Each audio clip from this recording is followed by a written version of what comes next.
Skylar and I are very scrappy individuals. And so we just try to like, piece things together and make it work. And so I feel like we wouldn't thrive as mayor because there's just so many steps involved. But what you're saying is exactly actually the beauty of folks from this province, but definitely this city is like, we can figure out a way. Yeah. Like we can figure out a way. We'll figure it out. You hear that we punch above our weight all the time. And the reason is, well, we'll figure it out. Yeah. Right? We're industrious. Yeah. It's like, we just got to figure it out. And has someone got some duct tape? Yeah. Welcome to The Scary is brought to you by RaiseHER Co. I'm Sky. And I'm Talitha. We are proudly broadcasting from Treaty 4 territory and the homeland of the Métis. In each episode, we tackle the alarming, inconceivable, questionable, shocking, and scary statistics relating to, impacting, and intervening with the lives of women and girls worldwide. You'll hear the scary truth, take away tools and tips, and learn about what you can do about it.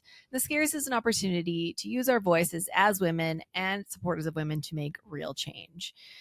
We'd also like to note, as usual, that this podcast is for entertainment purposes only and is solely our opinions. So please take it with what you will, and note that we could be sharing content that could be triggering to you. So listen with caution. As straight, cisgender, white, able-bodied settler women, we are aware of the privilege that we have, and we want to use this platform to spread awareness about the scary reality that women from around the world face in different life situations. Why? Because sometimes nothing is scarier than being a woman.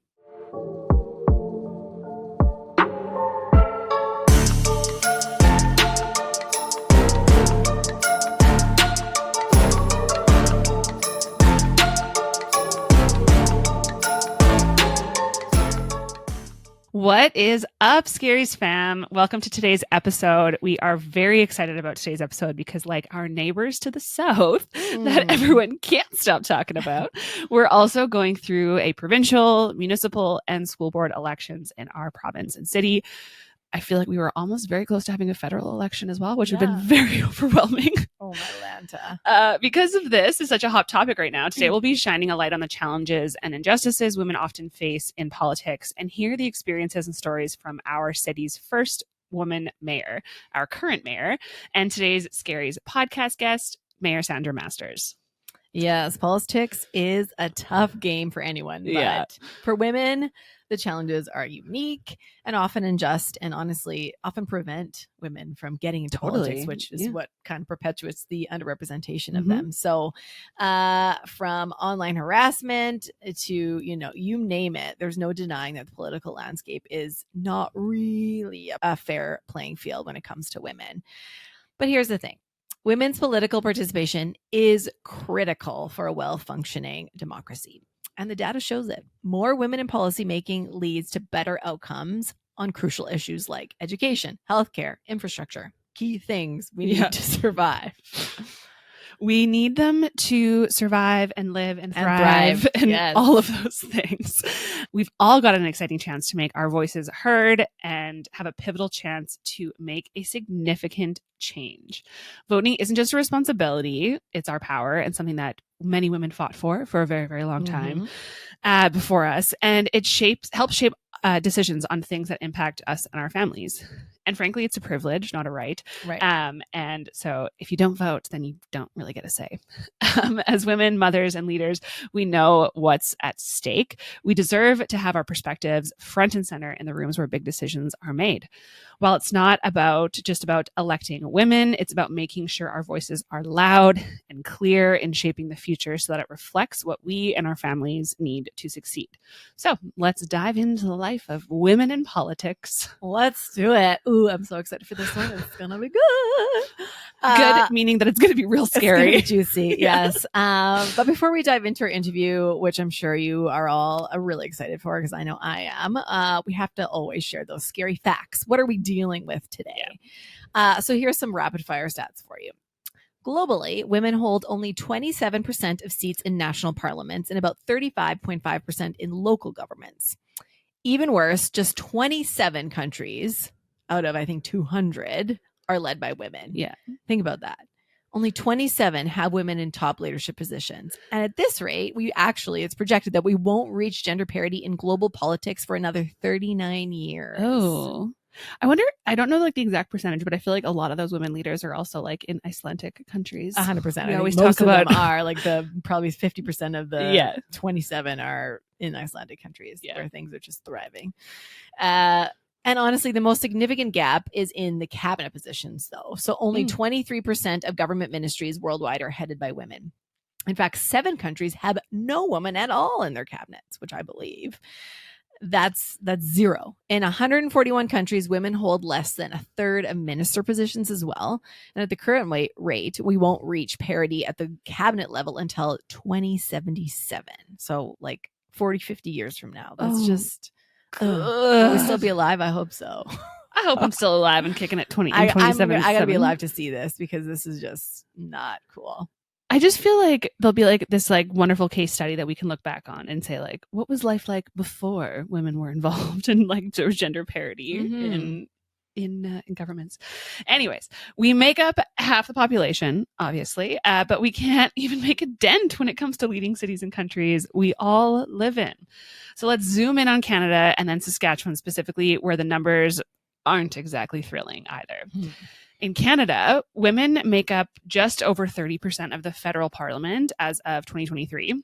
In 2002, only 25% of cabinet minister members were women. And now since 2016, the number has risen to about 50%. So there's some progress, but we're really far from the finish line. Here in Saskatchewan specifically, 17 women or gender diverse candidates were elected to the provincial legislature in 2020, which made up about 27.9% of the total MLAs. As of late, 2024, the Saskatchewan Party has only nominated 15 women out of 61 candidates, while the NDP fares a little bit better with 31 out of 61. But even with these numbers, there are currently only 6 women in cabinet positions in Saskatchewan. And we will note, we are recording this before our provincial election actually happens. So by the time this comes out, things might change. Those numbers might be very, very different. Totally. On the municipal level, Regina has made a history with Sandra Masters, our first ever female mayor, but our neighbors in Saskatoon, well, they've yet to elect a female mayor.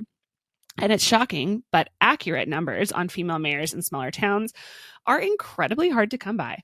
No one seems to be keeping track, or, I mean, maybe they don't care so much for progress, right? So before we move on to more inequities that women face in politics, we want to pause and talk about why the underrepresentation of women in politics is so prevalent across the globe, like everywhere you look. Yeah. As we've heard before, many episodes we've talked about, a big part of the problem is the systematic barriers that women face when trying to enter a male-dominated field like politics in the first place. Yeah. There's the lack of resources and financing to get their campaigns started, limited support networks, and of course, balancing political aspirations with family responsibilities. It's not, I mean, men have that too, but let's be real, it's not to the same degree. Yeah. Women are expected to handle it all from all levels, from all areas, from all roles. And it's not easy, especially when you're dealing with hundreds of events a month, as we'll talk about later with the mayor. So let's talk about the challenges that women are facing while they're in politics. In Scandinavian countries like Norway and Finland, those Scandinavian ones we talked about, our favorite place, they're leading the charge in gender equity in politics. In Norway, for example, more than 45% of elected representatives are women, so almost half. But those nations didn't get here by chance. It's the result of that systematic, that social encouragement and empowerment of women there. So they have decades of intentional policy and cultural shifts towards equity that have led to get them to where they are. Unsurprisingly to us, having more women around the decision-making tables proves to have a profound policy outcome. A literature review conducted in 2020 found that, in general, data links an increase in female representation with a higher propensity for women legislators to introduce and pass priority bills dealing with issues that directly and disproportionately affect women. Obvious. That makes sense. Of course. Right? If you have more women, they're going to make things, pass things, that's going to be at their foresight. Things that focus and that support women and their ability to thrive. Traditionally, this has meant issues like abortion, childcare, all of those types of things, even online harassment. Those are the things that they're building policies around because we know that women are disproportionately affected by those things. So the more women we have, the more women we're going to see some movement and some progress in those areas. Can I get an amen? Amen, sister. But of course, things can never be simple or easy for us ladies. We've always got to have our boxing gloves on. I mean, and for good reason, especially in the political world. There is a dark side of politics that likely deters women from entering it or staying in it for a long time, and that is online harassment. This is something female politicians deal with on much more brutal scale than their male counterparts. A 2024 recent article in Chatelaine entitled "Why Canadian Politics is Still Unsafe for Female Politicians" noted that online spaces are becoming increasingly toxic for female politicians. The threats aren't just about policies or debates, so like the work that they're actually doing. Right. It never is. No. It's what are they wearing? What are they saying? It's personal. Yeah. It's everything. They're to this, not enough of that. Yeah. So from sexualized insults to outright threats of violence, it's clear that misogyny is alive and well in the political arena. In fact, Canada has dropped in global rankings for gender parity in politics, sliding from 56th place in 2021, which is like not great anyways, to 61st place in 2024. Hey. The article pointed out that this increasing online toxicity may be part of the reason why female politicians, especially women of color or those with other intersecting identities, are subjected to disinformation campaigns and hate at an alarming rate. Take MP Ikra Khalid, for example. When she introduced a motion to condemn Islamophobia in 2017, she received over 90,000 hateful emails and even had her home address broadcasted on the radio. Yes, leading to police protection. Wow. Yet, she persisted, as women tend to do. And that's the reality for so many women in politics. They're not just fighting for policy change, they're also fighting for their own safety and for their family's safety. Oh, that makes me so enraged. And this word safety is something that we're going to hear a lot of in this episode, just an FYI. Yeah. It really is the root of, I think, why women get into or don't get into politics and how and why and how long they might stay. Yeah. But what's even worse about it is the online abuse against women in politics has been happening for years. This isn't a new thing. It's getting worse, but it's been happening for a long time. And it's often fueled by other leaders in politics. Ugh. Just look at what's happening with politics down south. And we have a man and a woman running. And I'd actually like to see the stats on the difference, the amount of like online hate and harassment that Trump receives versus Kamala and what we're looking at there. That would be it's like, interesting. it's just so ridiculous. And also, the type like, of comments. Yeah, right? like the things that you see him speak about her are like very like personal things, like, you know, like about herself as like a human being and all that kind of stuff, where like she use facts. Like, he did this, he did that, he's past that. Exactly. Yes. Yeah, like his policies. Yeah. Yeah. And the sad thing, the even worse thing is that nothing really has been done to protect these women in politics. So to make it a safer space for future generations to get into this, nothing's really there. Like, yes, we all know this is a problem, it's getting worse, but what are we doing about it to make it safer and more equitable? In 2021, CBC Radio Canada reported that 3 out of 4 candidates running in safe seats were white men. Wow. These men are also received 10% more funding than other candidates. At the very least, political parties could offer training on dealing with online abuse and provide more security for women in politics. Like, let's be real. Yeah. But the challenges don't stop there. Women face other barriers like lack of funding to run campaigns, like we talked about, balancing family and work, like we talked about, and not having enough role models in general or mentors in that space. Yeah. As long as political leaders don't actively work to challenge male-dominated spaces, progress toward gender equality will continue to be slow. Yeah. So it's time to step up, make room for women to lead. And on that note, the moment that you've all been waiting for, that we've been waiting for, is here. It's time to hear from our current leader and mayor, our guest, Mayor Sandra Masters. Well, hello, Mayor Masters. Thank you so much for joining us today. We're so happy you're taking the time today. I know we are a very, very busy time right now for you. So thank you so much for having me. Actually, This might be the most relaxing thing I do today. Oh, good. I can imagine. So yes, super happy to have you here. For all of our Grace listeners, this is Mayor Sandra Masters of Regina. She is proudly Saskatchewan, from Saskatchewan. Her pronouns are she, her. She's called Regina home for more than 25 years and really recognizes the potential Regina has and is driven by a desire to create more vibrant city. She was sworn in as Regina's 35th mayor on November 23rd, 2020, and made Regina's history by becoming the first woman elected and defeating a 2-time incumbent mayor during a global pandemic. It's a crazy time. Yeah. So many things. So many things. Encouraged by the unmatched spirit of Regina's residents, Mayor Masters is passionately optimistic about Regina's future and values the outstanding individuals that choose to build their lives here. So again, welcome. Thank you. Happy to have you. All right. So we always start things off, as everybody knows, with some rapid fire questions just to kind of ease into the conversation. So we'll kick things off with rapid fire number 1, which is, if you could grant one wish for all women, what would that be?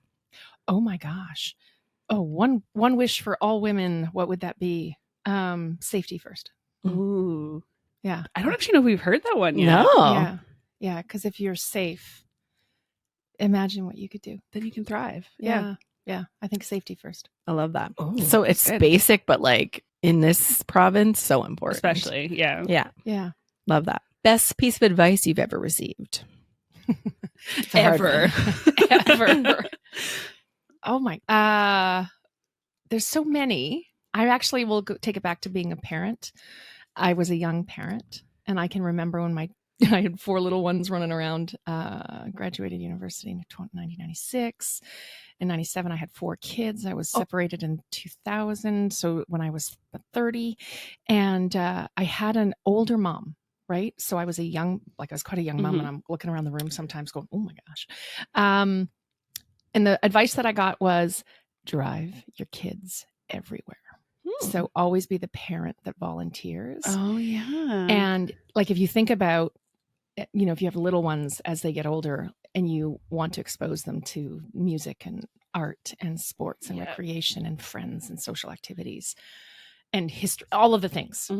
If you are the parent that tries to drive they get so used to you being in the car that you hear them talk amongst their friends. You hear who's doing what at school. And you get a sense of your kids' judgment and how they're feeling in relation to the world and their social spheres and stuff. And it just allows you to follow up, right? Yeah. And then their friends get really comfortable with you. And so, in terms of connection to my kids, in hindsight, it was probably the best piece of parental advice I ever got. That's a really good one. I have never heard that, and I love it. My mother-in-law, she's passed, but her thing was always to have all the kids at the house all the time. So like she would always buy like boxes and boxes of popsicles and juice boxes and treats and everything. And my husband's cousin was like, what are you doing? Like, why are you doing all this? And she's like, if I control the fun, then I know what's happening with everybody. And I was like, oh, as a control freak, I love to control the fun. Yeah. So it got to the point where, like, when my oldest is a girl, and then I have 3 boys. When my oldest was in high school, it got to the point, and I had a rule: you can't go to other school parties. Oh yeah, okay, right until high school, and then I got to know where you are. Yeah. And I can remember it used to get to the point, the whole driving thing, that someone had a curfew at midnight. Like, I would get a call. And it would be one of her friends going, Mom, I have to be home in 4 minutes. Where are you, kiddo? I'll come get you and I'll drop you off. And so, like, my youngest, like, he would have friends in his group that would just knock on the door and go, we're just here for tea. Oh, I'm like, okay. And so I get to chat with some girls and find out, again, it's about, can you figure out how they're facing the world and what challenges they're trying to figure out, and to be that. And so, it's if you control the fun, or you're the safe place to be, without judgment and not I'm a pretty challenging person sometimes, but not without, thought-provoking conversation. Yeah. But you end up being involved in a way that I don't think you get to be otherwise. Right. Yeah. Very true. Makes perfect sense. I feel like at a certain age, once your kids are, in school, that's really what you are, a chauffeur. So if you're not spending that time with them, you probably aren't spending much time with them. Yeah. So love that. Okay. So last question, last rapid fire is, what is your scary? What keeps you up at night? Oh my goodness. I'm sure many a things. I think if I go outside of kind of health and safety for my own kids and my own friends and family, I would say it's trying to figure out how to it sounds so general, but make the city better. Like, in a world of so many competing interests, kind of what's next? What piece do you have to put in place in order to build into something bigger? Like, we want to get here. You can't, there's no shortcuts, right? And so, oh my gosh, what do you got to put in place? And then it's every single thing has a path.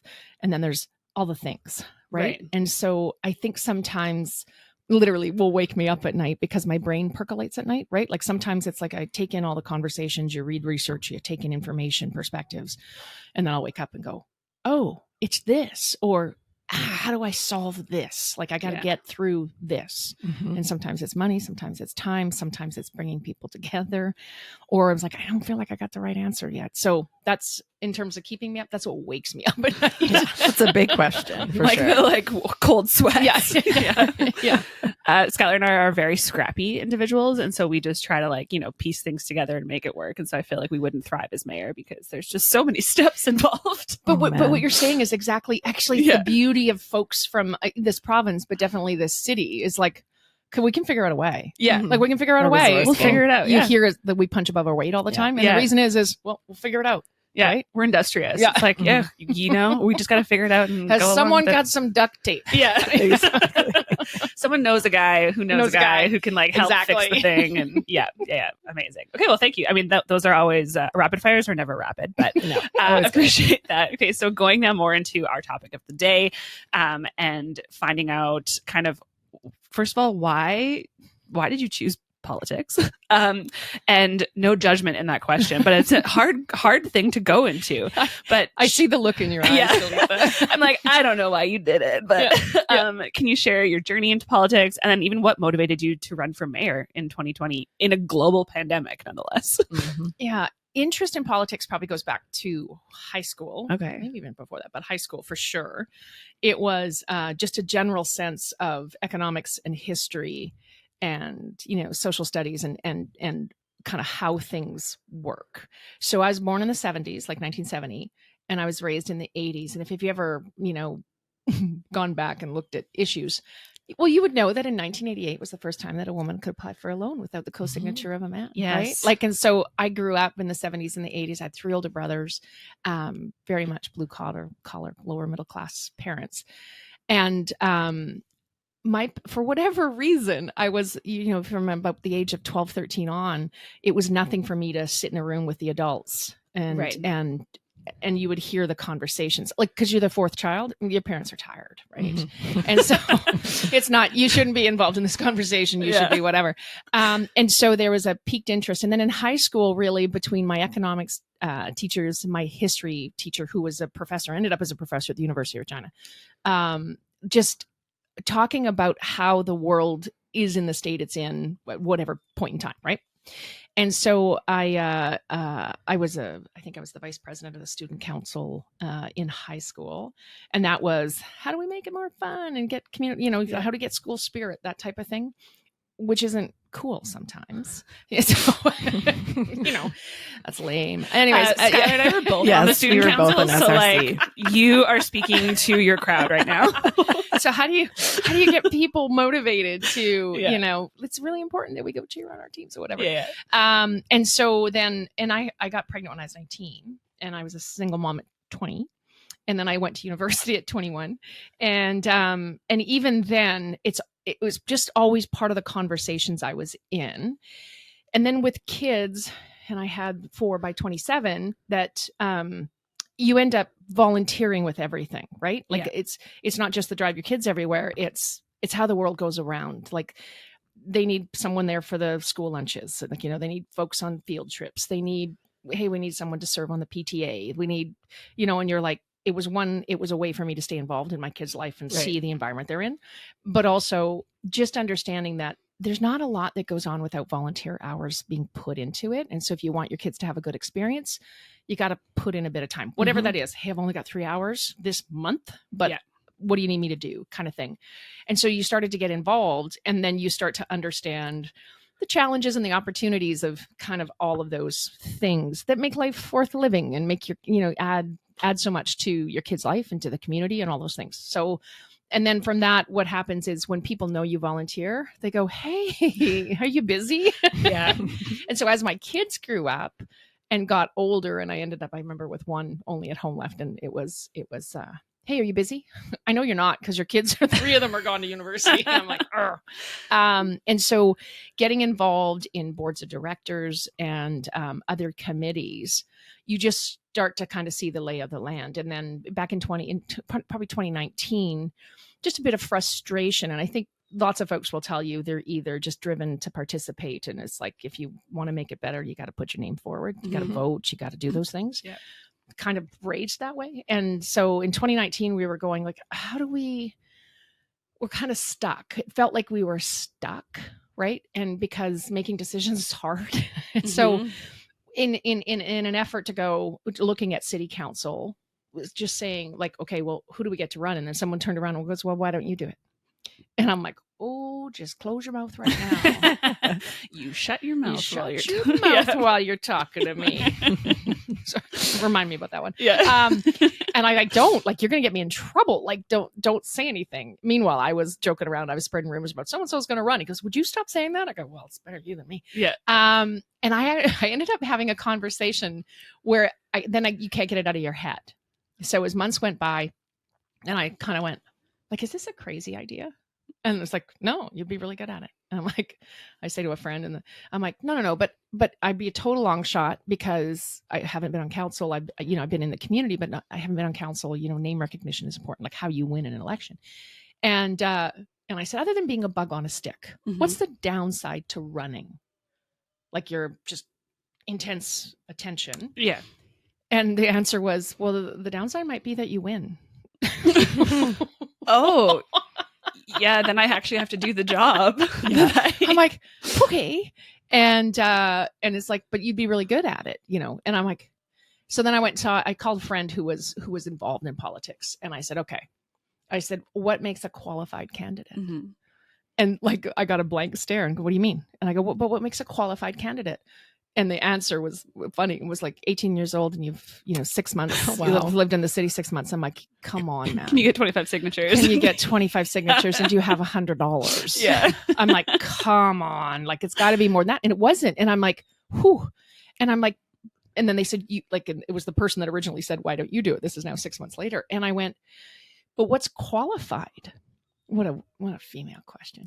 Honestly, right, yeah. I was gonna follow up with that. Give me the real truth here. Yeah. Let's be real. I mean, what's qualified? And I kind of got like a head cock going, seriously, like you're smart, you work hard, you care about making decisions, you're curious, you ask questions. So why not you? And then I went home and I went, that's a really good question. Why not? And so I called my kids and they said, the first thing you got to do is talk to your kids. So 4 adult children. And it was during the pandemic. Like this is literally in March of 2020. And I'm like, I got to talk to you guys all. So everyone's, in isolation. And so I call my daughter first and my son-in-law is jumping around. And he goes like, what do you have to talk about? This sounds pretty serious. And I calling a family meeting. I'm just going to spit it out. And they started laughing. And I said, I think I'm going to run for mayor. And my son-in-law starts jumping in the background of the video going, yeah. And I'm like, my daughter goes, well, of course you are, Mom. and her concern, which was kind of echoed throughout my children, was, oh my, like, because it can be a nasty place. Totally. Like if you read, right? You just like all of a sudden, and I said, my concern is protecting you guys. Yeah. Luckily they all have different last names. And I go, what do you think? And they're like, yeah, you're competent. You're like, yeah, you're driven. Nobody works harder than you. Like those. I'm like, okay. So then I left my oldest son for last. And then I called my middle son, who was out in Halifax getting his engineering degree. And I call him and he goes, what's up, Mom? And I go, I'm thinking about running for mayor. And he starts to kind of chuckle and he goes, uh-huh. No one is surprised. He's like, why not, Mom? And I'm like, yeah, that's the question. Why not? And he goes, I can't think of a reason other than like, it's kind of brutal out there. Yeah. So then my youngest son, who was going to university at the time, walks upstairs and I said, so you should know right away before your siblings start texting, I'm thinking about running for mayor. And he kind of stops in his tracks and he goes, really? And I'm like, yeah, what do you think? And he goes, well, you could do it. And then he goes, but thank God we have different last names. So my life would be over. And then I called the hard nut, like my oldest son, who was out in Toronto at the time. And I like, this is what I'm thinking of. And he's like, wow. And he just immediately, this is unfortunately like turnabout's fair play, like payback. He goes, okay, so what about the internet? And what about like, trolls? And what about, people controlling your message? And what about just the abuse you're going to take, Mom? This is going to be hard. I said, I'm more worried about the abuse you will take. Like if folks figure out and they come for you, that's my only concern. And he goes, no. He said, this has to be about, no, Mom. He said, this is a mental health issue. And he goes, you have no idea. He's in technology. He's a computer science guy. Yeah. And he goes, you have no idea what people can do on the internet. Yeah. And he goes, but municipal, maybe it's not as bad as federal. And he's like, he's literally going through it. And he goes, don't dismiss this. This is important. Yeah. And I'm like, okay. And then I'm like, and so I just let myself be lectured too, because that's important. Yep. And he goes, and I said, okay, can I ask you a question? I said, I appreciate that. I won't be flippant about it. I appreciate that this is could be hard from a just the feedback you get all the time. And I go, can I ask you a question? He goes, yeah. Is that reason enough not to do it? Oh, absolutely not, Mom. You should totally do it. So it was perfect. Yeah, it was really interesting. And so and then essentially you run. And why mayor? The city of Regina, I was a single mom of 4 kids. As preteens. And so then I brought them up, and from the city of Regina, from all of the activities they participated in, from their schools and their teachers, the city offered an environment in which my kids were allowed to participate in things and never feel like they weren't, didn't have all of these opportunities. And that's park space, and that's rec space, and that's safe streets. And again, we don't do education, but teachers have been amazing, and their coaches and their assistant coaches. So everybody who touched my kids' lives and the environment in which they got the opportunity to try so many things was massively important. And so accessing things in a reasonable way, it is the quality of life that we talk about, right? That's fundamentally, you understand the role that cities plays in your day-to-day and how important that can be to launch global citizens. Right. That's fundamentally why. And then I have learned more about sewers than I ever want to tell. All the little things you never thought you'd have to know. But and you're like, no, let me tell you about this sewer system. Yeah. You want to talk pipes? I can talk pipes. Yeah. The old poo pipes. Okay, great. So you told us about your experience, considering being mayor, but what about being the first mayor who's a woman? What was the thought? Like, did that even cross your mind? Or was it just like, okay, I'm just going to be mayor? Like that and what does that mean to you? The fact that you are the first mayor of Regina that's a woman? I was always involved in male kind of dominated industries, right? Like whether it was finance or whether it was agriculture or serving on the board of Hungry Regina, you're always kind of, and I don't think we walk around thinking I am woman, like you're a person, right? Like, and yet again, child of the 70s, really familiar with kind of the rights for equity and equitable opportunities, very much so. In fact, I resented the question when I first got elected, which is, how does it feel to be the first woman mayor? Yeah. And if you've ever heard me answer this question, I don't know. The doors work the same. Like, I don't know how to answer the question. And it was when I met some young schoolgirls and they were looking up and I'm like, oh, like it was a few months in. I'm like, oh, I get it. The see it to be it kind of thing. Yeah. But when I was running, there were rumors. Oh, I think Sandra's thinking of running for mayor. I tell you, there's no bigger gossips than men on a golf course. Oh God. Yeah. And so I would have folks reach out and hey, you've got time for coffee? Like a friend. And I'm like, sure, I got time for coffee. And I could I was playing now at this point in time. And they were like, kind of, fidgeting. And I'm like, so heard any rumors? Yeah. Oh, thank God. I'm so glad you asked. And I'm like, are you seriously considering this? And I said, yeah. What do you think? You have to do this. And I'm like, I don't have to do anything. Yeah. No. You have no, I think this is really important. And this was a 60-plus-year-old man. And he's like, you have to do this. And I'm like, why are you saying that? He goes, because the time is here. Yeah. He said, I think you have an advantage because you're a woman. And I kind of sat back and he goes, did I just offend you? And I said, no, but I'm going to tell you, at the time I would have been 50. Yeah. I said, in my 50 years, never in my imagination did I think I would think that was advantage in a political race. Right. And he kind of goes, oh, no, but I totally think it is. I just think we're ready for it. We're ready to have someone representing our city who is a woman. And I'm like, oh, okay. That's kind of wild. So again, at that time, there was 9 running for mayor. I was the only woman. And so it was an advantage because the press picked up on it. Yeah. And it wouldn't have mattered if it was me or anybody else, to be honest. But if you can be articulate and you have ideas and you have passion for things and you're curious and open, then it's even better, right? Like you can do those things. I will tell you that during the pandemic, because the first year and a half were a pandemic, right? Yeah. That I was elected. And so I did a lot of Zoom calls. And so I'd get outreach from teachers and brownies and sparks and cubs. And I can remember doing this with 6-year-olds. And the parents are in the room, but all these little faces and they just have questions. What's your favorite animal? And do you have dogs? Do you have kids? Yeah. What's the best thing about being mayor? Anyways, so one of the moms who had been in the room, I'm at an event during the Canada's Farm Show or something. And this woman walks up to me and she goes, you don't know me because you wouldn't have seen my face, but my son was one of the kids that you talked to on the Cubs a couple months ago. And I said, oh my gosh, it honestly brings me such joy because they're such simple questions. Yeah. They're not hard hitting. And she says, I thought I would share with you. I was driving him and his buddy who was also on the call. I was driving them to whatever. And I go, yeah. And she goes, we were talking about something and your name comes up. And my son's little buddy leans in and goes, hey, can boys be mayor?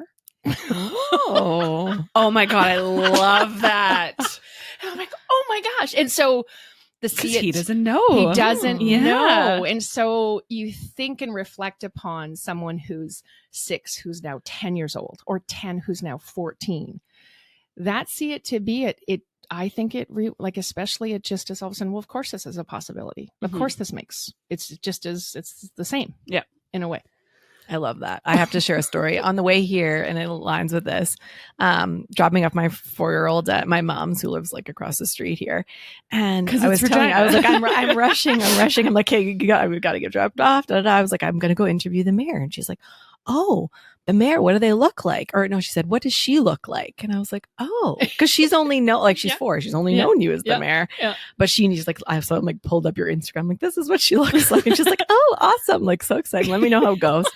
But the fact that she said, what does she look like was oh, this warms my heart. Yeah. Right? You're doing a good job. Yeah. I love that. Anyway, just share that. There is a huge responsibility of, you were on an event of ours, I think right when and it was a Zoom event and everything else. Yes. And a similar question kind of came up, and you had said what's the difference? The door, I don't know if you said exactly the door. Computer works the same. Yeah, everything. But, and which that really should be the reaction is man, woman, non-binary, gender diverse, whoever it is, if you're qualified and you have the curiosity and all those things. But at the same time, there is such a responsibility because those little kids do look up to you. And Skylar's daughter now thinks that only women can be mayors, and which she should anyways. Yeah. So, okay, well, that's wonderful. Thank you for sharing. Okay, so now we're going to go into some of your inequities and experiences that you've faced. And that's just an assumption, but I can imagine that there probably are some experiences that you faced that were maybe challenges or opportunities that came about while in this role solely because you're a woman.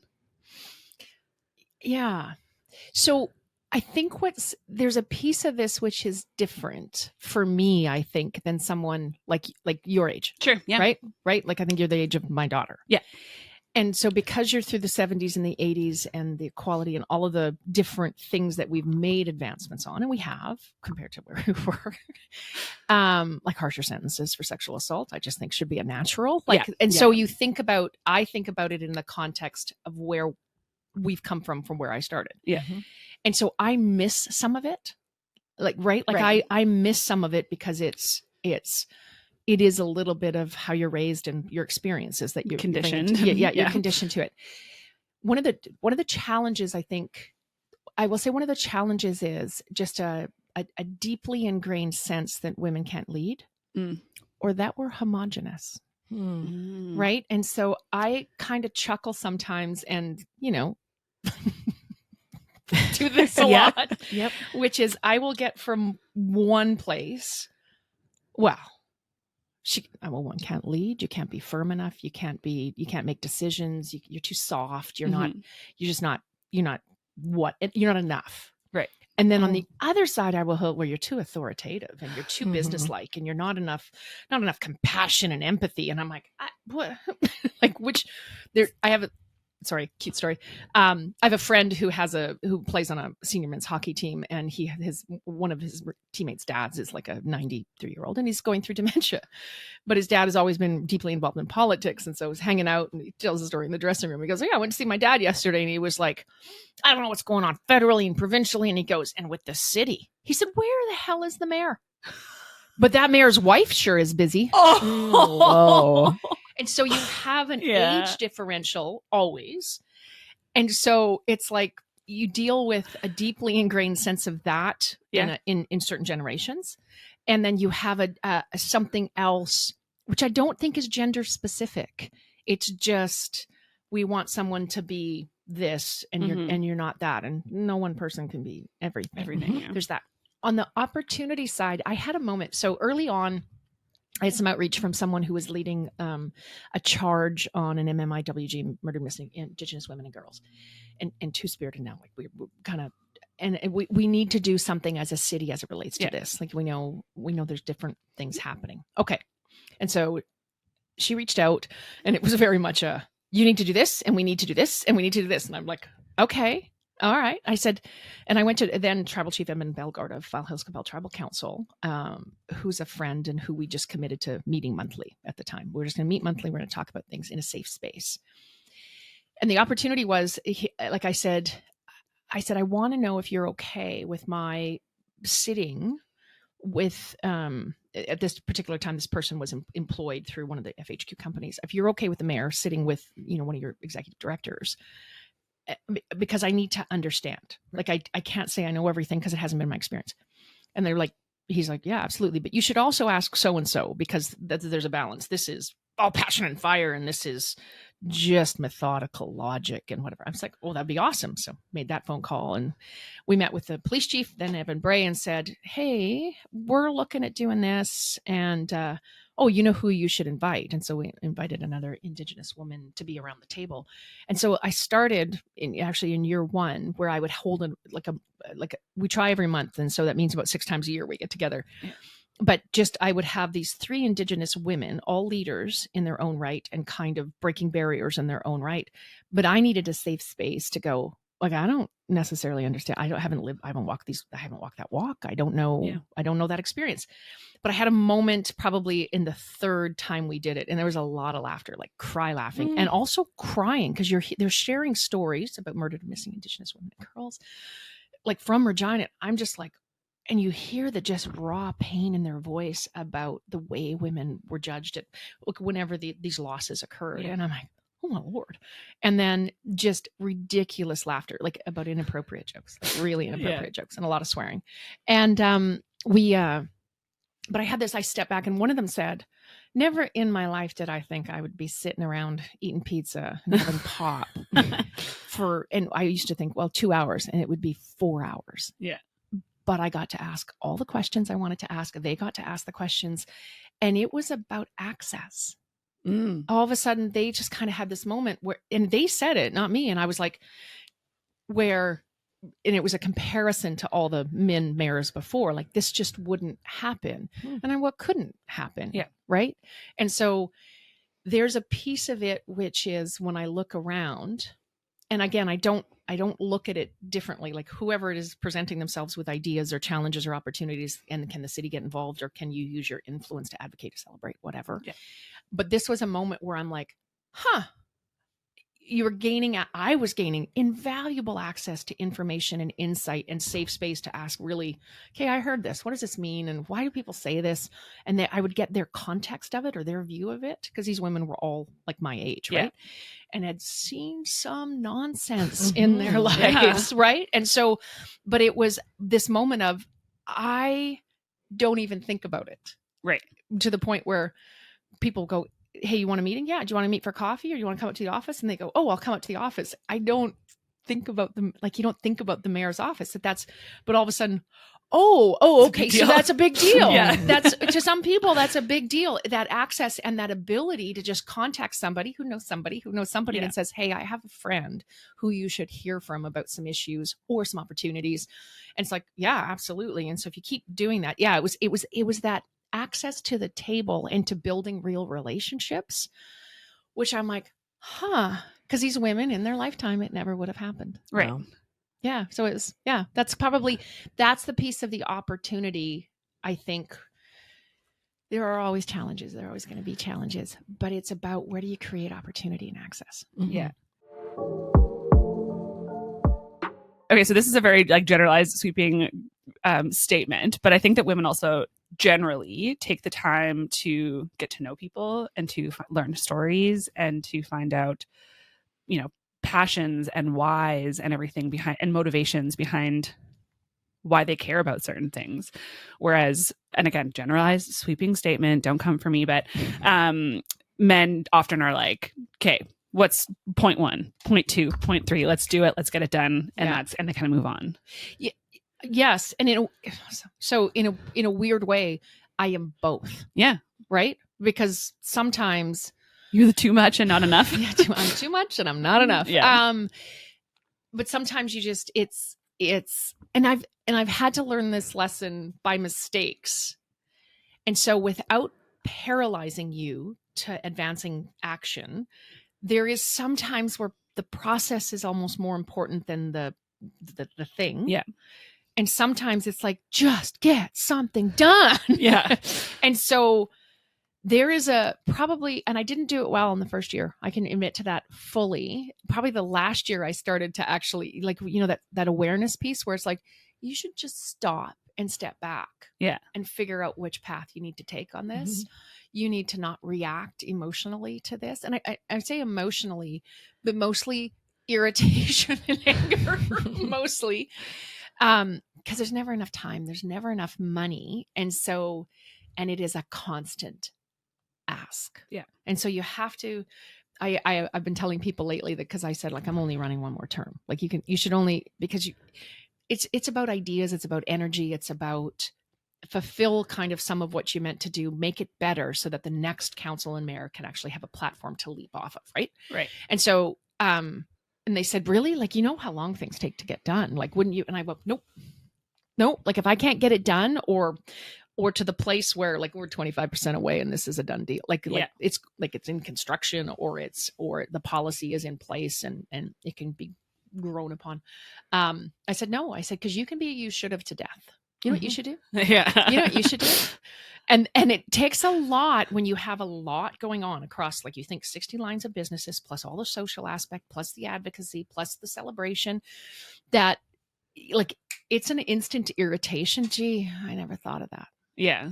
When you've spent hours and hours and endless meetings and like all of these things, and I have to snatch it back. Almost like where you get conscious about snatch it back, Sandra, because that person cares about this city. Mm-hmm. They care about this issue, and nobody can possibly know what you know. Right. And I can't possibly know what other experts know.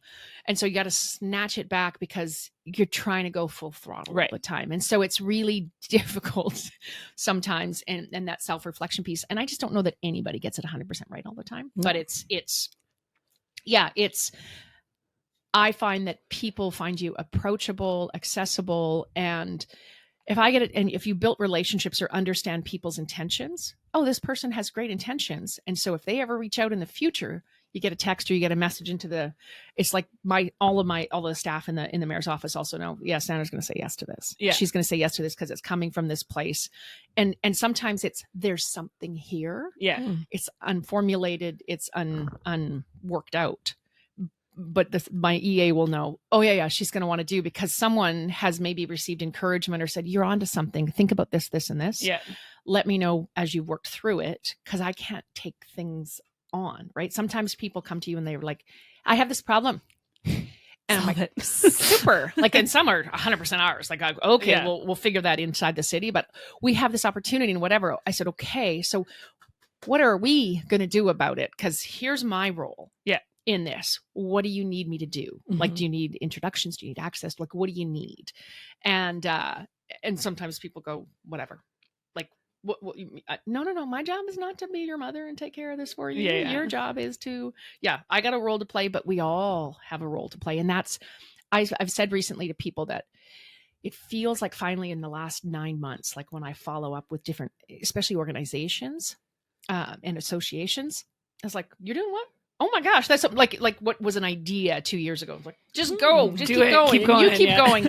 And then people are reaching out going, I need to update you on where we're at. And I'm like, because if you feed it to me, it sits in the head bank and all of a sudden it gets fed somewhere else. And you just feel a little bit of, some of the parts is now greater than the whole, where everybody's kind of rowing in the same direction and at different speeds. But it's like, holy cow, we got some momentum here. Yeah.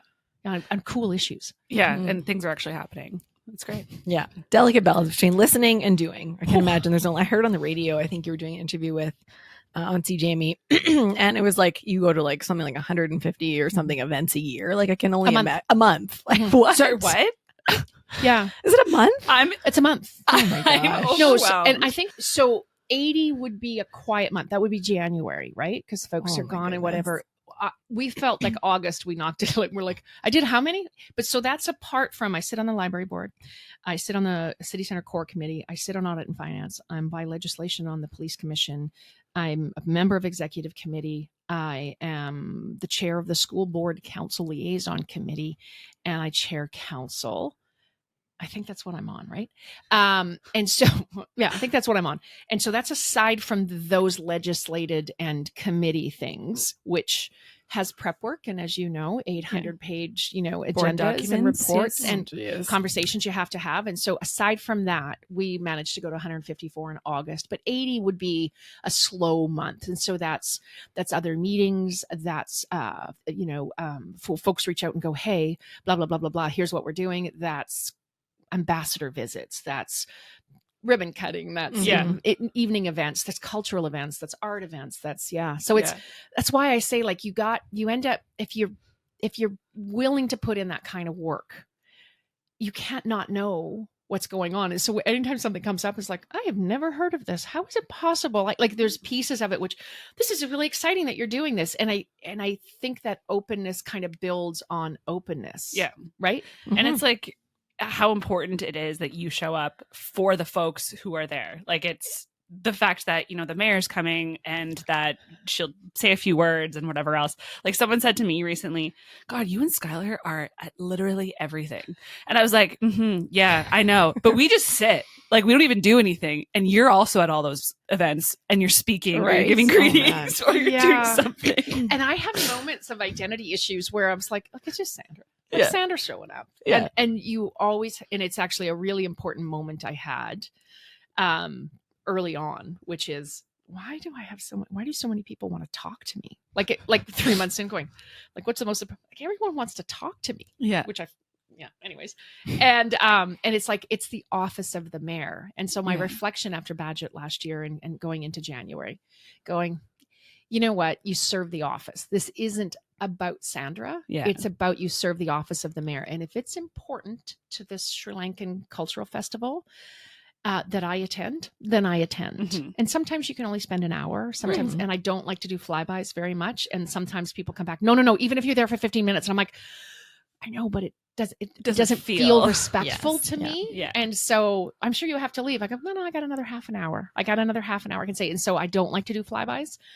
Sometimes when you're doing 154, it is a flyby. But if it's important to people that the mayor show up, then the mayor shows up. And then it's like, I can get 8 invitations for the same night. Mm-hmm. Right? Yeah. And you're like, how do you decide? How do you decide? Who did I say yes to first? Yeah. It's favorite children. Yeah. Wow. Okay. I want to switch gears a little bit and dig into some of those red flags that your oldest son gave you around some of the online bullying and trolls. And what has that experience been like for you over the last 4 years? How have you navigated it? I think we've had a whole episode on this topic alone, but specifically around, your role and what that looks like. And is it gender based or is it not? And like, how have you navigated? Mm-hmm. I made a commitment early on. I don't read social media comments. Oh, yeah. It was Sandra Bullock standing up when I think on her 50th birthday, she was at an event. She goes, I don't recommend ever Googling yourself. Yeah. Don't do it. And then she read comments about herself. And I'm like, there is not enough mental health in the world for an individual to deal with that kind of constant criticism about a policy, about an execution of something, criticism about, I don't believe in that. All day long. I can take those emails come in all the time, but nonsensical, you're against me. And then I'm like, I hate what you did. You should be dragged through the streets by your ankles. You're an embarrassment. You're like those types of things. No one needs to see. And in fact, I had to have a moment with my communications girl to say at one particular point in time going, I don't pay anybody enough to read this. Like nobody gets paid enough in the world to read these comments because I think it affects everyone, right? Like it's just, and so I don't read the social media comments. And then every now and again, I'll have a friend who captures a tweet. Like Twitter is hell. Oh yeah. I'm not calling it the most hateful place. Yeah, it is. Yeah. And then the problem is it's also funny. So it's like an addiction, right? I'm just waiting for the funny meme. Yeah. And then it's all this.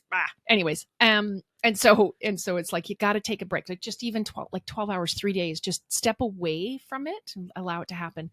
We got asked once, why don't you hide these negative comments? Because people need to see, like profanity laden ones, violent ones, you hide, but people need to see how people are behaving. Because I'm going to tell you, face to face, it is not at all the same. No. Like not at all the same. And I think anytime you can create a behavior that is that disconnected from how folks appear in public, there's an issue in between that space. So I don't read social media.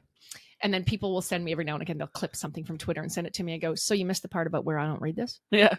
So people so folks who had my text, like they started to back, like I don't get them unless they're funny. And every now and again, people who know my sense of humor know when I think it's funny. Yeah.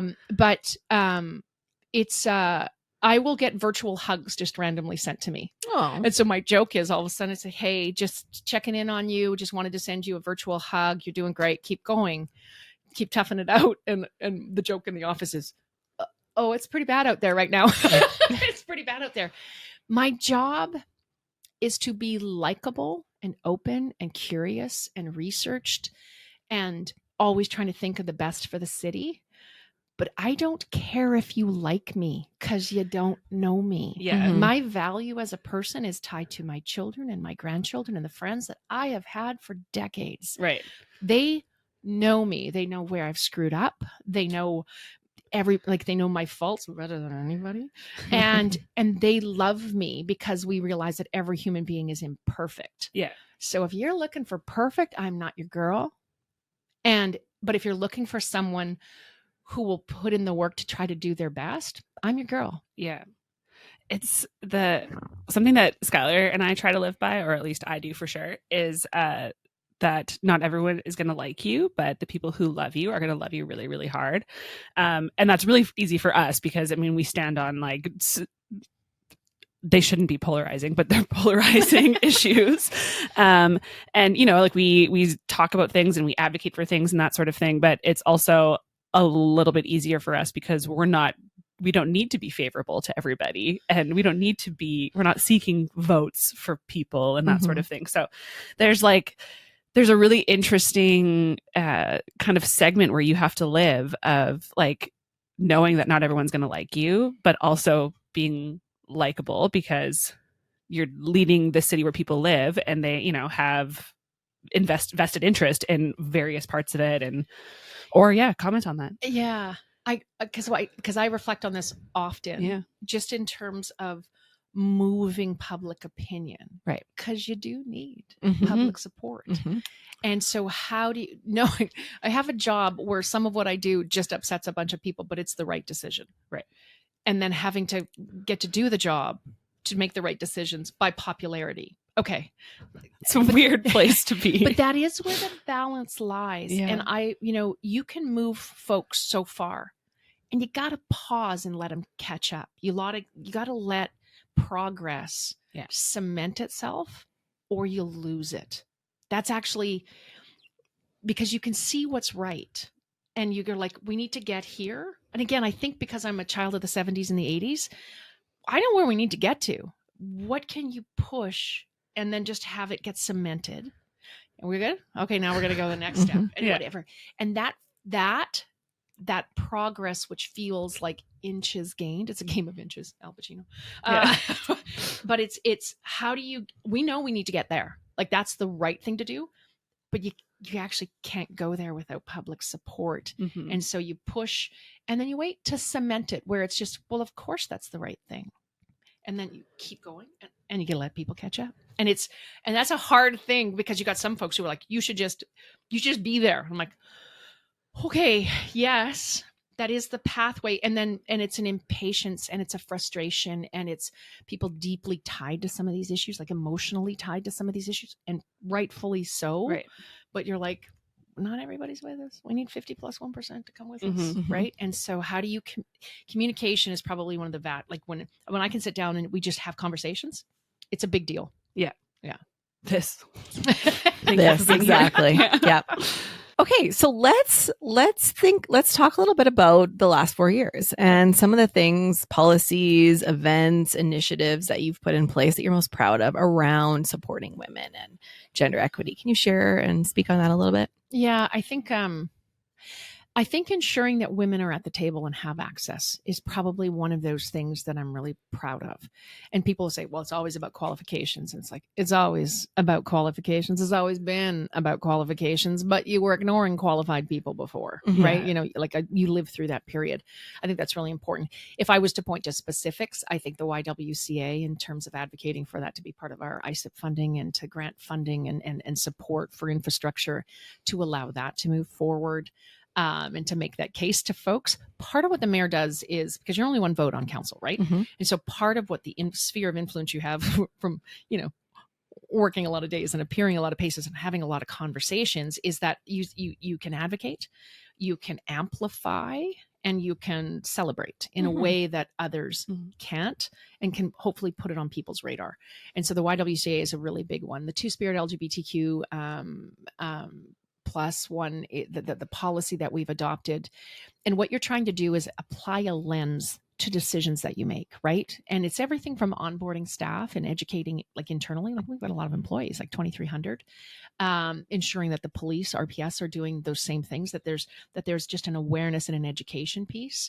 But gender neutral washrooms, like as an example, like when you apply that lens, you're like, hey, we need gender neutral washrooms. So if you think about Wascana Pool and you think about how we established those bathrooms, that was intentional in terms of it. There's no segregation. It's just everybody's everybody and we're all good.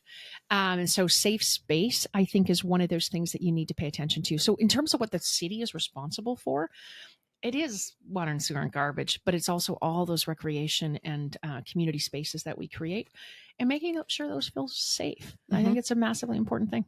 How do you work with manage the conflicting, or I'll say, conflicting with air quotations, because it's probably conflicting to you as a person and to like your values and different things, to with what, provincially is happening or with what federally is happening and how it impacts our city and the people who live here.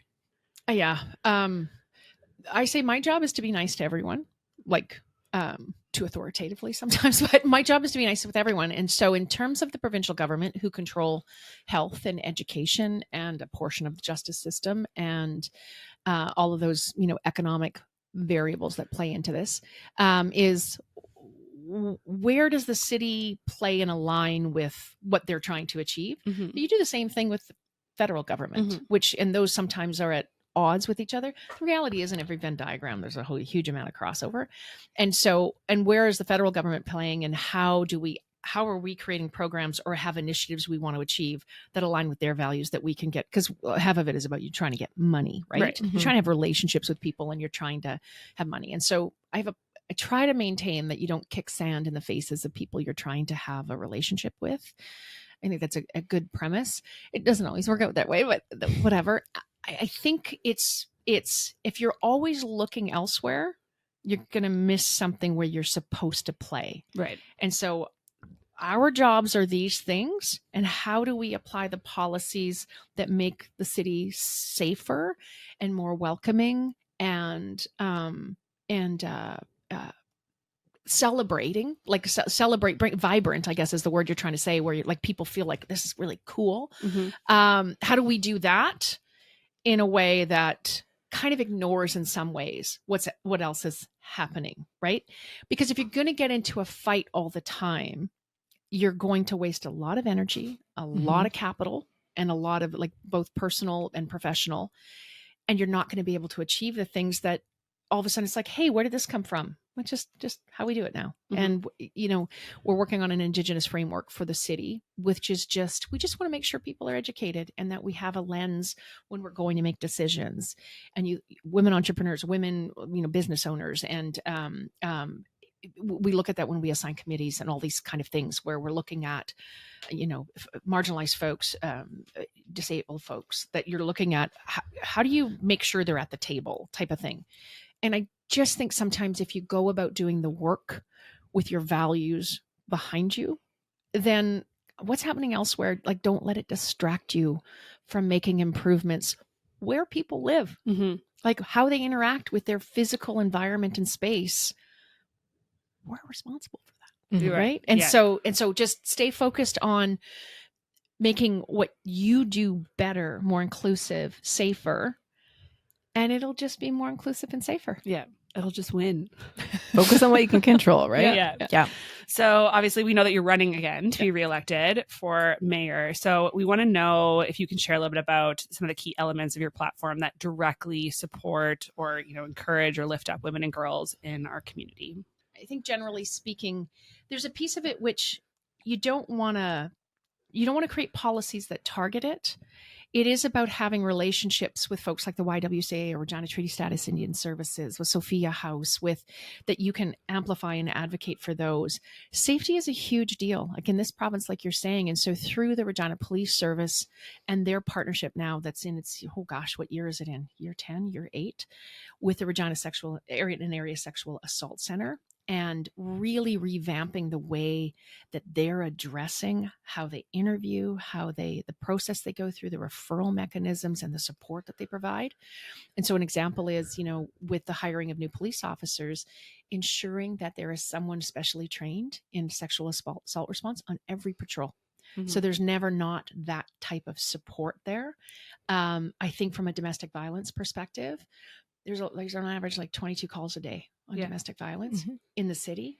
And so having a police chief that's looking at that going, okay, if we're really going to do something about it, then what if we had someone specially trained on domestic violence on every shift? Because you've managed to hire, you know, patrol officers enough that you can actually now specialize in that. And then advocating for the roles of all those community-based organizations or social services or healthcare who are trying to improve and make a difference, and focusing in on areas that you know of the city which are more impacted. So North Central revitalization, which we've passed earlier this year, but continue to do. We got some $2.9 million in funding over 3 years from the federal government on anti-violence. And so we hired some consultants, some Indigenous consultants, to come in and really look at youth, which apparently is 29 and under. I didn't know that when I was 29, but anyways. Oh, you're so young. So we're still so young. Yeah, so young. I don't know if I'm with you, you're part of the youth. Close. Yeah. But their feedback was about anti-gang involvement and anti-trafficking involvement and those types of things. Was get to the 6 to 10-year-olds. Okay, so how do you support a program at something like Scott Collegiate that basically provides employment to high school students, that mentor so kids got a place to go play. We've extended hours at Mamoe Atherton Center. So on a Friday night, you can come and participate as opposed to make a different choice, right? It's about, and in a safe space that has great mentors, that the kids are getting paid to do because, you know, employment. And so if you can, we know that like the city center has the most police calls, and we know the stats. And so how do you intervene in youth programming and advocate for dollars from both levels of government to make sure that you can, it's about creating safe space, alternatives, and support so that maybe part of the problem is, that it's 5 years stat down the road and it's a 10-year stat down the road that you're going to be impacting, but it's crucially important. So that would be some of the stuff. And then the reality is, as women entrepreneurs of Saskatchewan, from an economic perspective, really, it's broad-based because it applies to everybody, but investing in those things where people can create jobs, where people can create economic independence is a big deal too.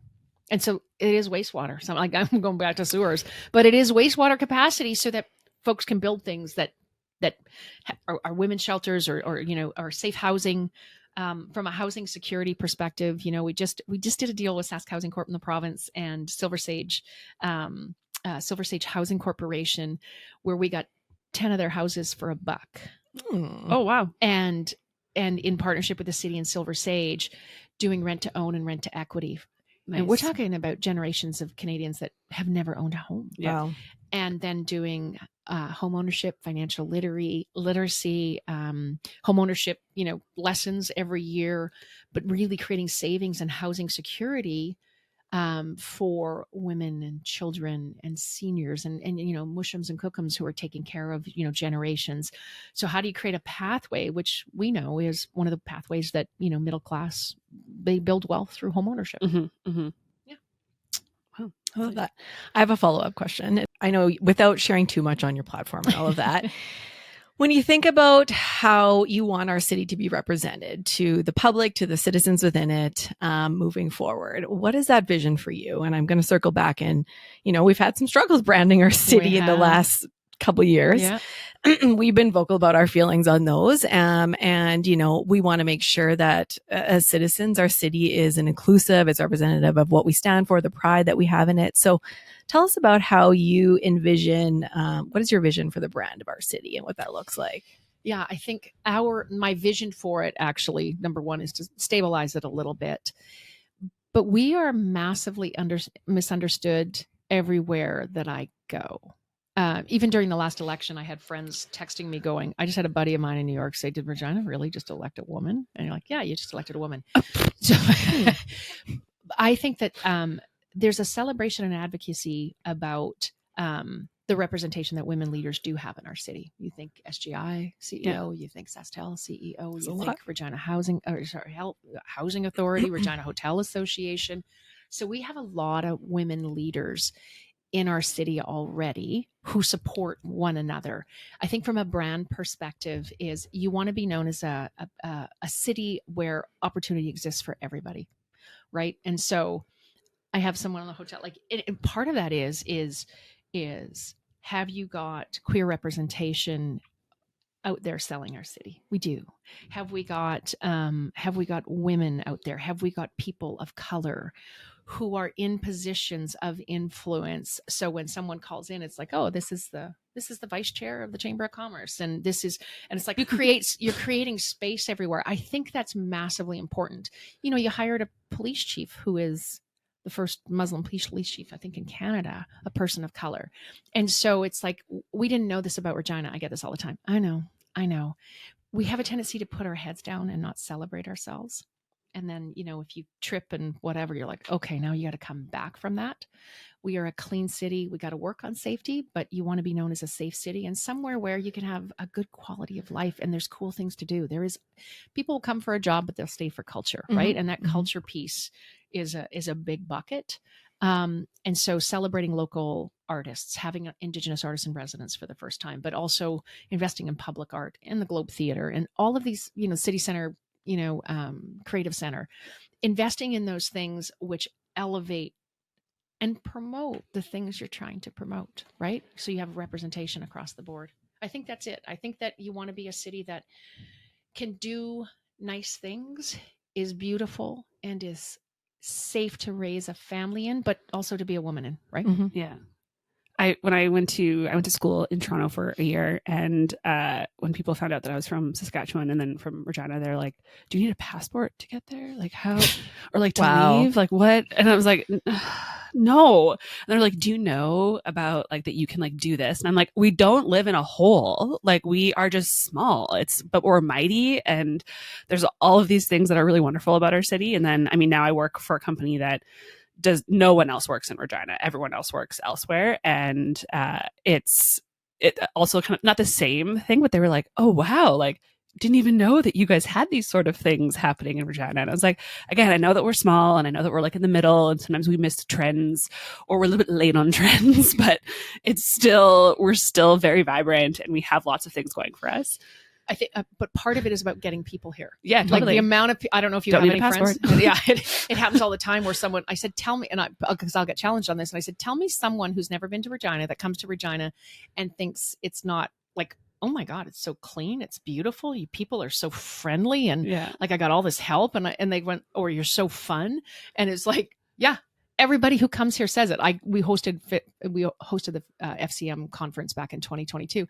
I got all these mayors coming from across the country, the big city mayors caucus going, like, are you pulling our leg here? Like, is it always this clean? I'm going to tell you, we have one of the cleanest downtown. And like, people don't feel that way, but I'm going to tell you on a comparative basis, from a garbage, litter, all of that kind of perspective. We have a beautiful kind of dense downtown from an urban planning perspective. But they come but that's the trick, is you got to get them here. Right. And we don't have a mountain, and we don't have a mountain, and we don't have an ocean. But some of the most passionate people I know about our city have been here for 5 years or 10 years or 15 years. I've been here 25 years. And I will say over and over again, I would not raise my children in another city in this country. And I moved from Saskatoon, just to be clear, like I would raise my kids here all over again because it's a down to earth place. The problem with being down to earth is you don't talk about yourself very much. Yes. It makes us uncomfortable. And so what's happening at the university in terms of research, what's happening in terms of industry of, wait, that's happening in Regina? Yeah, that's happening in Regina. Well, like we have weirdly, we have the largest private security company in the country is here. We have space exploration happening here. Yeah. We have world-renowned artists here. Mm-hmm. And so, but we don't, and part of the problem is anybody who goes to talk about themselves, there's a tendency to pile on going, well, you're not that great. It's like, okay, let's just celebrate. We had some mayors in town for SUMA conventions, Saskatchewan Urban Municipalities Association. We took them I contacted Melissa at the Y and said, hey, I got some mayors that want to come and see this, like prairie mayors.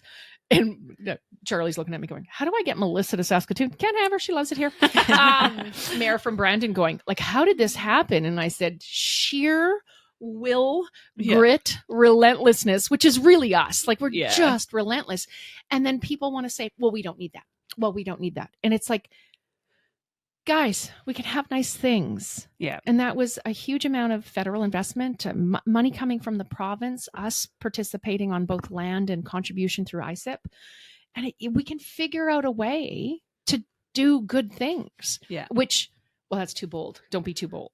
Like, you know what I mean? Don't be too flashy. Yeah, don't be too flashy. Yeah, don't be too flashy. But yet, could you sell us to the world? Yeah. Okay. And nobody's got that amount of money. Yeah. Yeah. No one does. That's very true. So you've talked a lot about access to the table and to discussions and to just hearing different viewpoints. So how do you work with local women's organizations or advocacy groups to ensure their voices are heard in decision making? You spoke a little bit about it with Indigenous groups and, other groups, but is that a step kind of when you put together policies or committees that you think of that's a part of the process already in engaging different groups to ensure they're part of the conversation? Or how do you work with different groups? Yeah. And not just me. I think what's a really important part is we have a lot of engagement that happens through an administration when we're advancing something. And so I will say from a community outreach perspective and community engagement perspective, and I'm not a huge fan of online surveys. You got to do them just to kind of take a temperature test, but it's really one-on-one, ensuring that everybody understands what you're trying to do, but also understanding how they view it. I think making sure there's access at those tables, but it is women-led organizations. It's and you can get caught though where it's always the same people, and so you do sometimes have to stop and go, okay, how do we make the tent bigger? And the difficulty is that someone who is coming in with a closed mind or a lot of anger and resentment can shut down conversation. And so it's a delicate balance of creating a safe space where we just want to hash this out, to not having someone come in, because the moment someone starts going, like it's palpable in a room where everything just shuts down. Yeah. And you're like, okay, so we shouldn't have invited that person. And it's not that that's not a valid opinion. but it is about creating space where people feel they can say anything in a respectful way that's contributing to polishing the stone, I call it. It's like we started with something. How do we polish this up? And what are we trying to achieve? Right. Yeah. So it is access. And it's about, sometimes folks will reach out. Hey, do you know anybody here? I go, I do. Who do you want to meet? And you text somebody and you become a connector, right? Yeah. I think that's as important, where someone says, hey, I need to talk to somebody about something. I said, oh, well, why don't I'll touch base with so-and-so, and then they might know who so-and-so is. It is actually a gift of the city of Regina. There's an access piece, which I think doesn't exist in Calgary. It doesn't exist in Edmonton or Winnipeg. They're just too big. And we're just this kind of big little town, or big little big town. I'm not sure which. Yeah. I think it's about ensuring access, but you do have to stop and reflect all the time, because you do get into a groove where you've developed relationships with folks, and you know how each other speaks, you know how each other, and you're like, okay, how do we hash this out? It's the next step of, who else should I talk to who might come at me in a contradictory way that is helpful? Because you don't want people who agree with you all the time. Right. No. Yeah. But you don't want people who shut conversation down either. Right. And so there's a balance there. Yeah. You need the balance, and you need all the perspectives, because then also that's how you make decisions and make the city better. And hopefully, yeah, that's the plan. That's always the goal. Yeah, that makes sense. Okay, well, I mean, we've taken a lot of your time today, but we have one more question, which is, what advice do you have for other women, girls, any folks who want to enter politics, whether as mayor or running for city council? We know that there's lots of women running for city council this year. What advice do you have for anybody? Number one, why not you? It's a great question. Why not you? Don't self-select out. Test it. Test how you're viewing things with trusted people who are good thinkers, I think. And then make sure the people who love you harder is one of it. But there is a massive amount of support out there. If you've built relationships, again, are open-minded, do the research, become informed about things. And you have to be informed about the contradictory viewpoints from yours too, right? Because you're going to have to deal with them. And if you shut yourself down from it, it's just going to end up in a pickle. You're going to end up in a bit of a pickle. You got to understand in order to know how to communicate. So I think just being really informed about what the topics and issues are. And I would always caution anybody, we don't need single issue folks. Right? We need people who are open-minded to all of the opportunities and challenges that exist, because they're big. Right? They're big money resourcing issues. They're big in terms of the impact on generations. If you think about domestic violence as an example, they're big when it comes to investment in infrastructure that supports economic growth. Those are generational decisions you need to make. And so ask yourself, I always think self-reflection, self-awareness is a huge piece of it. Everybody should go through an exercise every now and again, and you should be continuously doing that throughout your life. But I would go back to, why not you? Like, if you're passionate and you volunteer, there's a piece of volunteerism to it, which you cannot avoid, right? Because of the time that you're putting in. And then making sure that your family around you, your friends around you, whatever your chosen family is that let them kind of scrub the idea a little bit, because it will make it better in the long run. Right? You never get to say everything you're thinking. True. You guys might get to. I don't know. We have the microphones. Not always. Yeah. But I honestly, there's a piece of why not you, and get involved, volunteer, like get out into the community so that you can expand your understanding and knowledge. Like, honestly, it's been one of the most amazing gifts of this job, is the things I have learned about everything and about myself. And some of them are technical, some of them societal, lots of it is cultural. It's amazing. Like, it's a really cool thing. Yeah. That we would, I mean, not in politics and we're not running for mayor, but even just like, we've been around for 5 years, and how much we've grown as humans just by putting ourselves out there and being challenged and being asking questions, but also having questions asked of us, has really changed how we think about things and how we include people and how we start conversations and all of that. So I think that that's exactly what you said. And I think that goes for whether you want to go into politics or you want to just keep living your life. I just want to add, because there's a contradiction in its nature, which is it makes you harder and it makes you softer at the exact same time. Yeah. Like it solidifies up things, which is that's a time waster. We're not dealing with that, which is she's not, and it makes you softer about, I had no idea. Yeah. Right. And oh, okay. I get it now. I get what these opportunities or challenges or joy, things that bring people joy or suffering, but it also makes you less tolerant of kind of the BS that goes with it. Yeah, totally. Don't we all have to be less tolerant of BS? Oh, yes. Well, I think one big kudos to you is that, we talked about, if you can see, you can be it. And this year we have multiple women running for mayor, which is check mark in my books, right? Yeah. Like I don't know if that would have happened if we had not had you in the first place. So I love that. Yeah. I love that we're seeing that, and best of luck to you moving Thank you forward. so much. I appreciate the time Thank so you much. so this much morning. for coming. Thank you so much. So that was great. I mean, I feel like I've learned so much about even just her as a person, because we've obviously seen her like in the media and like in the public eye, but just heard her speak a million times. Totally. You never really get to see the true person and understand. Like she said, no one really understands me or knows me except for my family and friends, and like that's hard, right? Yeah, it is hard, especially when you're like. Even she said she serves the office of the mayor. She's not like, there's just like all these different roles she has to play and balance and being that like the like not enough and too much and like we're to live in between. And I think that every woman in politics deals with that as well. So very interesting. Yeah. So if you are listening to this before November 13th, I think is the voting date. Make sure your voice is heard. There are 11 folks running for mayor in this city, and then countless council members, especially women council members this year, which is great. Yes. So make your voice heard. I do want to note too that RaiseHER is nonpartisan. So I just want to throw that out there. So while we had Sandra Masters on, we love her. She's great. This isn't necessarily an endorsement for her. So please take the information though that she shared and consider it in your voting. But also know that there's many other candidates this year. Yeah. You have a lot to which choose is from. Great. Yeah. But just be informed. Take the time to learn, to educate, to research, and make your decision. And just above all, just make sure you vote. Yeah. And just make a decision and have your voice heard. Yeah. So as we wrap up today's episode, let's focus on the powerful steps that we can take to create real change for women in politics. So a UN report offers some great ideas on how to increase women's participation in government. And it's clear change is possible. It is coming. First, countries that use gender quotas and balanced appointments see more women in leadership roles. It's proven that when these systems are in place, women's voices are stronger.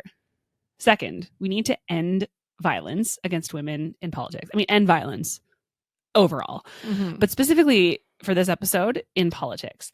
This isn't just about safety. It's about creating fair and just spaces where women can lead without fear. Governments must step up, enforce laws, and hold those who spread hate accountable, especially online. Third, equal treatment of women voters and candidates is a must. We need policies that protect women at polling stations, encourage their participation, and make elections fair for everyone. I like that point. Even like making voting a safe space for women, right? And like bringing your kids. Like I know a lot of questions where can we bring our kids? Like how do we occupy our kids and keep it quiet while we're doing this? And I was just voting the other day, and there's not a lot. I didn't bring my kids, even though my daughter really wanted to come. Like, I only have so much time to get this done, and I don't know if I'm standing in a line. Yeah, but if I did, there's not really a lot of like things to occupy kids. No, and it's boring. Yeah. So just to know, let's think about that for the next. In the next 4 years, I think we can get something accomplished. Hopefully. But the next thing that we can do is support. Governments should invest in training for women candidates, helping them build the skills to lead. Regulating campaign finances so women get the resources they need is a big step forward. And finally, fair media coverage. And we talked about this, or we'll be getting into this a little bit later on episode about the media, but media should highlight women's participation in a balanced, unbiased way without feeding into harmful stereotypes about women. So again, we see women in general in a different way than we see men, especially when they're a public figure. Yeah. Let's start to change our perception of what those roles are. Yeah. And at the end of the day, these changes are about more than politics. They're about building a future where women's voices are heard, valued, and respected. So let's keep pushing for a world where women can step into leadership roles without barriers, step into politics without barriers. We're not just asking for seats at the table. We're building the table. We are building the frickin' We're building our own table if we have to. Let's be real. So thank you for joining us today as we confronted these terrifying but very real life statistics and stories impacting women and girls. Please share this episode, rate and subscribe wherever you are listening, and stay tuned for more ways to make a positive impact. Together, we can make the world a little less scary for women and girls. Be sure to follow us on Instagram at RaiseHER Co and scaries.podcast and on TikTok at RaiseHER Co. And remember that change starts with awareness and action. I'll repeat that. Change, we're in a state of change right now, starts with awareness, education, and then action. So with that in mind, thank you so much for being part of the Scaries community and making this world a little less scary to exist as a woman. Bye. Bye.